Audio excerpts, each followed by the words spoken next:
Hi, my name is Rachel. I'm going to show you how to rebuild a piston pump off of a Ford tractor. This is a piston style pump and it's round. Your tractor might have a vane style pump which is square. And if your tractor does have that square vane type pump, these techniques will not apply. Only to a pump that's like this, it's round and it's a piston style. We are going to go completely through it and rebuild it, and that might be a repair that you want to make on your tractor as well, or your tractor might have a different problem within the hydraulic system. It's an involved system. It might be an issue that you have within your top lid or anywhere else in that system, so it might not mean that your pump is automatically the issue.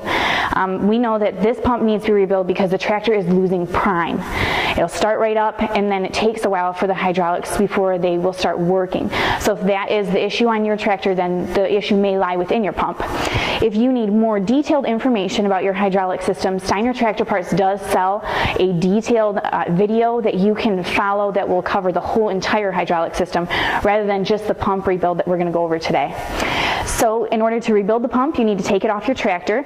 There is a oil manifold that is on the bottom of your tractor. This pump is upside down in relation to the way that it is on your tractor. So there's a manifold, there's 3 bolts, you'll need to remove that, and then there's 2 bolts right here. Remove all those bolts and then your pump will come out. Before we disassemble the piston pump, we want to do some inspection first. So first we're going to look at this gear. You can spin it all the way around and make sure that you have teeth everywhere on your gear. Many times there will be water within the pump, and then in the winter it freezes. You start your tractor up, use the hydraulics, and then it will take one of or some of the teeth off of your gear. If you are missing teeth on your gear, also check the teeth on your camshaft. That's what this connects to. And if it took some teeth off of this gear, it's likely that your camshaft had some damage as well. So you'll want to check that. Additionally, within the gear, when I move it, I can hear the wobble shaft inside of there. I can hear that mine is working. It's making some connection, but when you are doing yours, you'll definitely want to check your splines in here. There's some inside the gear. There's also some on the end of the wobble shaft. Check both places to make sure that those splines are okay and that they're making proper connection, because those will sometimes shave off as well. So you want to check those. I have some oil on my gear here.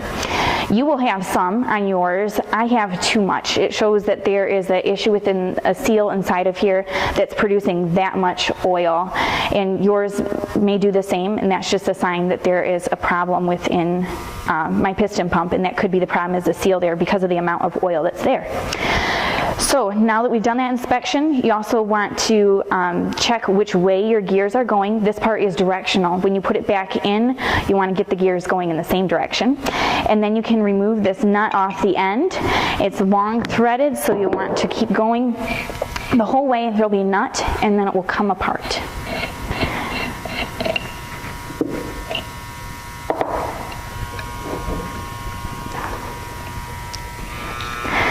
This is your tap drive. That is what we just removed. You want to inspect this and make sure that it is proper. Lots of times this tab will break off on the end, and if your tachometer isn't working properly, this might be where your problem lies. So you can replace that part if yours is damaged. That drops in right here, and that's the part where that tab falls is what we're going to use for our screw head here to unscrew that part. You unscrew it all the way. It'll probably be very tight for you, and then it will dump out. There's the notch where that falls that I was talking about. So you can see there, that's where that connects, just like that. There's also a washer on the end of this to be sure to remove. And then we'll remove these 4 bolts here. These will probably come off very hard for you. I had my bolts loosened so we could go a little quicker. And it also is spring loaded, so you'll want to do each of them a little bit at a time rather than one all the way at the time. Remove these all the way, and then this portion with the gear will all come out.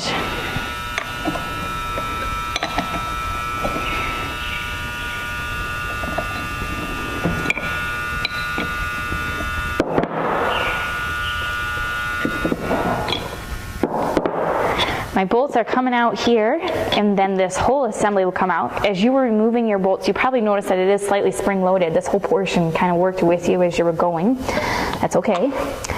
And then this comes out Here's our wobble shaft inside there. So we're going to pull that out, and then the gear can come out as well. Inside of your piston pump is a thrust washer like this one. Inspect yours, take it apart, make sure that there's no grooves on this bottom plate. Also make sure that all of these rollers are intact and not broken off at all. And when it's on there, it does move around there freely. So make sure that yours does the same. Next, we'll want to inspect the plungers that are inside here. All of your plungers should work. Lots of times one or two of them will get stuck down. I don't want that to happen, so just push them all down, make sure that they're plunging properly. Then on the other side, we'll want to disassemble some more, so you can flip that over and then go ahead and remove these bolts. Again, they'll be tight, and you want to remove them in the same manner as you do a little bit on each one at a time. Just removing my last bolt here, and then this portion will pull out of the pump. And then underneath there, you'll see all of these little balls inside of here. So just use a magnet to go in there and release the ball out like that. And do that all the way around.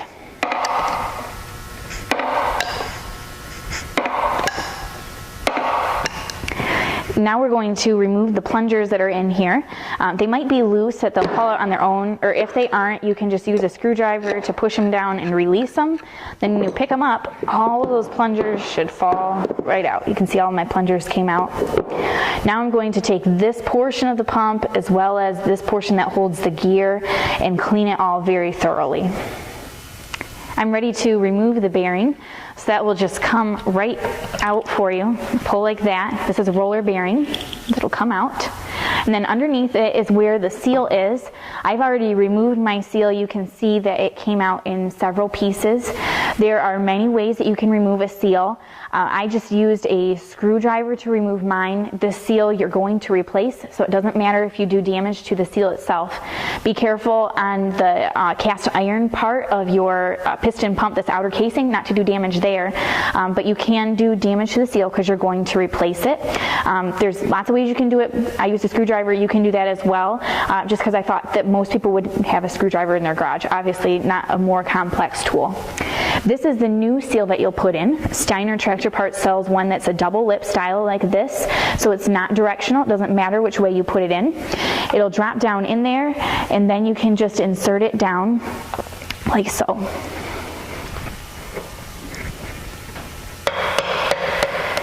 You'll notice that my seal is inserted here and it's flush with this compartment of the casing, the outer casing. So that's set, and now we're ready to insert the bearing. So you set the bearing on top of here, make sure that it's on there straight, and then just pound it down into there with your tools. Okay. My bearing's in there all the way. You can see that it spins around, and now we're ready for the next step. I've been demonstrating on this, which is a roller bearing, up until this point. And next to it, I have this one, which is a tapered bearing style. So everything would be done in the same fashion, but when you put the seal in here, after that you put this race on instead of inserting the roller bearing like I did on this one. So then once you have the race in, then you can insert your gear as well as your wobble shaft.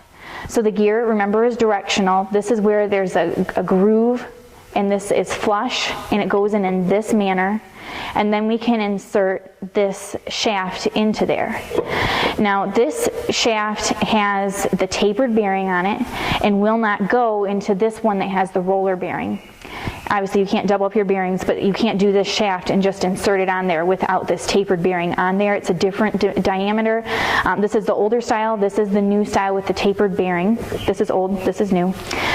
So if you took your piston pump apart and discovered that you had a roller bearing inside of there, then you can update it to a tapered bearing. You can purchase all of these parts new so that you can do that. I do not know of any company that makes parts for this roller bearing if you indeed need a new wobble shaft. If your wobble shaft wasn't worn, then I don't see why you couldn't put it back in here, you know, rebuild the bearing and such. But the wobble shaft is almost always worn out. That's a very common problem. So it's most likely that you'll need to update to a tapered bearing style. So once you have your tapered bearing onto your wobble shaft, you just insert it in there. You want to line up everything down here, get that to insert in. Then you can beat it in with a soft brass hammer. Don't beat real hard, I should say tap, just to go lightly in there. And then go ahead, once that's inserted all the way, and put this screw at the end. There is a washer on it that is tapered, so you want to get it in the correct manner, and then you can just insert that screw in there. Steiner does sell this valve seat remover, and if you're going to remove the seats, which you definitely would want to do, then you'll need to purchase this part. So it drops in here to the seat assembly, and I'm going to just pound it in there so it goes easily. There it is. Notice that I did put the washer in between. The washer comes with the tool, so you'll want to be sure to use it. And then it's dropped in there, so we're going to tighten this up. As we tighten it, this is expanding the bottom portion to wrap around the seat so that the seat will come out. So I tighten it with my fingers there, and I'm just going to get it really tight with a wrench. There we go. Okay. And now I'm going to pull that out. So here I'm wrapping around with a wrench. And I'm going to hold on to it and then pull it out of there. This will come all the way out. It'll probably come, there's a lot of threads, and it'll come hard for you.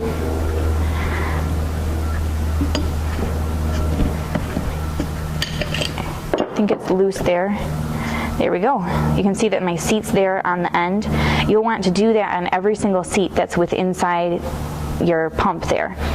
Now I'll show you how to replace the new seats. The new seats come in your kit. They just drop down in there where they need to go. And then you can get this punch. This also is available for purchase from Steiner. It's the right size to insert into the seat. So it drops in there, and then you just pound them in. I'm inserting my last plunger in here. It just drops right down. Once you have them all in, go ahead and push them down just to make sure that the plungers are working properly, the springs are there correct. Next, we're going to replace this O-ring, so you can just lift that out of there. And then you can put some grease around there. Okay, and then insert this O-ring there. And that'll be ready with the grease. Also spray a little bit of lubricant in here around your plungers, just so that it doesn't dry seize in there. You want to make sure that that's working properly. Then let's talk about this bearing. Remember we made sure that this wasn't beveled at all, so we're going to put the same one in. I'm going to put a little bit of grease around here.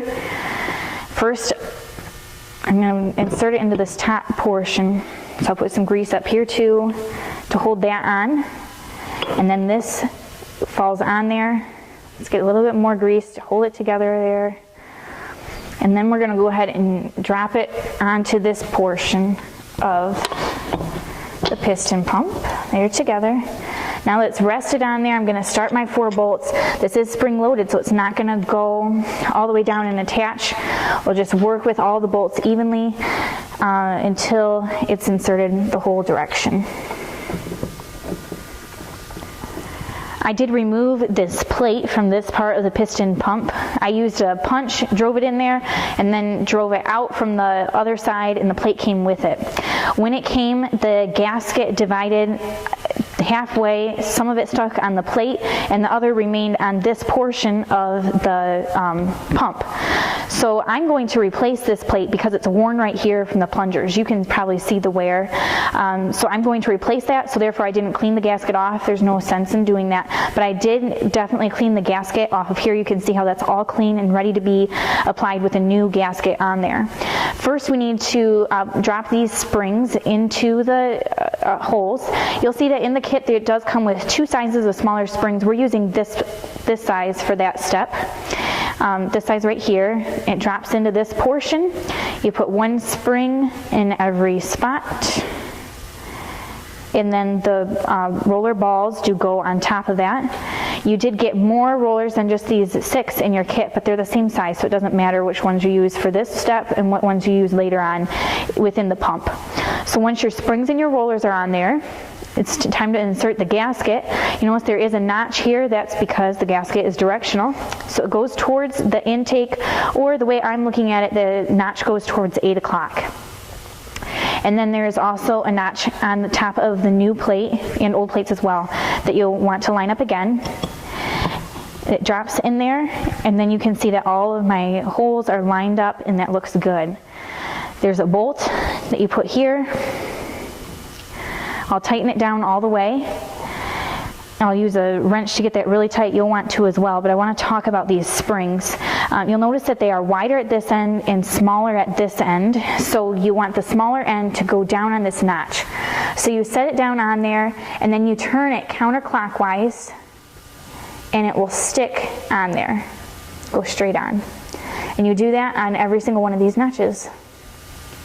I'm going to drop these rollers into the appropriate notches. It's every other one where the seats were. So once you have those in there, we're ready to put a gasket on. Again, this gasket has a notch which points towards the manifold, just like it was on the other portion.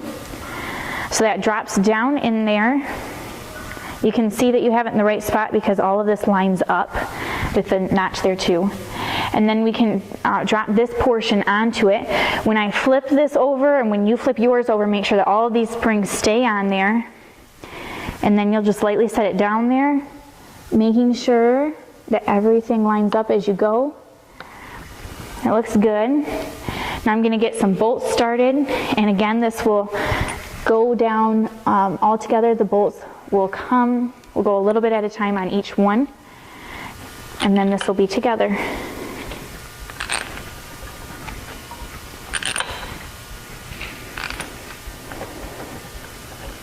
I'm going to replace both of these seals here, so you just pick those out. They come out really easy, like that, and then we'll put the new ones in.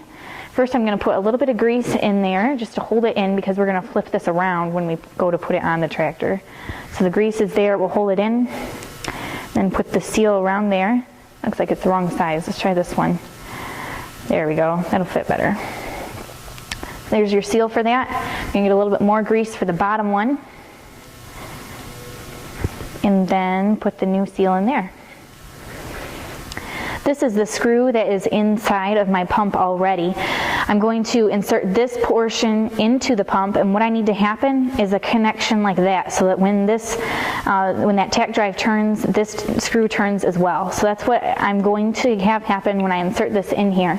Like I said, that screw is already in my pump here, so I'm going to start it and screw around there. Notice here that my gear's moving. I know I'm going to feel it or hear it pop into there.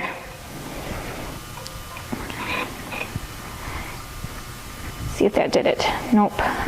Okay, just going to go back out and try to turn that again until it pops in there. There, I felt it. There we go. Okay, that's good. Notice this end right here turns when the gear turns. You need that to happen as well. It just means that it made that connection. And then I'm going to tighten this up, and we'll be ready to put it on the tractor. Okay, I'm putting some oil inside both of these, so just so when we start the pump, it doesn't run dry. So put that in there, and then you can listen and hear the pump going. You can move it back and forth both ways, and you can hear the plungers working. That's what you want to be able to hear. I have my piston pump back on the tractor. I did put a gasket like this one back there by the engine, and you want to be sure to put a gasket on yours as well so that it doesn't leak engine oil into the pump there that goes by the camshaft. So once you have that on there, also make sure your O-rings are still on there when you attach the manifold on this end, and then we're ready to get a prime on the pump. So you can take some oil and put it in here until that's filled up there, like that. And then we want to remove the coil wire from the tractor so that there's no way that the tractor can start. If you don't do that, you could have hydraulic oil everywhere. So be sure to remove that coil wire. Make sure that your tractor's in neutral. Then I'm going to press the starter button until all of the air comes out of the pump and oil comes out of the top instead. There we go. Doesn't take long.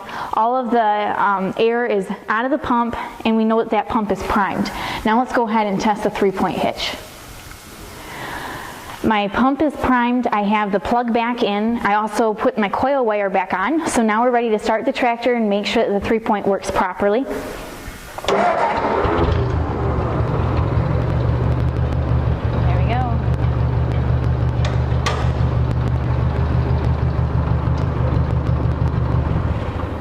The 3-point hitch on this tractor works good, and I hope that the 3-point on your tractor works well too.